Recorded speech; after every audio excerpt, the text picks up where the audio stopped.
చంద్రబాబు నాయుడు గారి ముఖ్యమంత్రిగా మనందరూ కూడా గెలిపించుకోవడం జరిగింది. ప్రపంచ చరిత్రలో ఎక్కడా లేనిటువంటి విధంగా. ఎందుకంటే ఆ రోజు ఒక్క మాట మీద 33,000 ఎకరాలు, ఒక చిన్న లాఠీ చార్జీ లేకుండా, చిన్న పోలీస్ ఇన్ఫ్లుయెన్స్ లేకుండా, మరి ఇలా పెద్ద ఎత్తున రాజధానికి రైతులు తమ విలువైన భూములు త్యాగం చేసి ఇచ్చారని అంటే అది చంద్రబాబు నాయుడు గారి మీద నమ్మకం, ఆయన మీద ఉన్నటువంటి విశ్వాసం. ఆ రోజు నేను కూడా అసెంబ్లీలో ఉన్నాం 14-19లో. రాజధానికి కనీసం 30,000 ఎకరాలు పైబడి ఉండాలని అసెంబ్లీ సాక్షిగా ఆ రోజు జగన్మోహన్ రెడ్డి చెప్పినటువంటి పరిస్థితి ప్రతిపక్షంలో.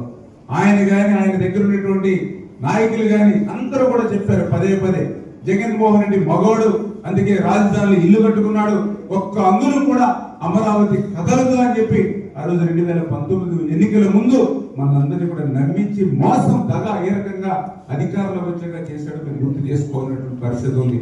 అమరావతి కాదు 3 ముక్కలు అన్నాడు. కొన్ని 3 ముక్కలైనా ఎక్కడ ఒక ఇటుక ముక్క పెట్టాడంటే అది లేదు.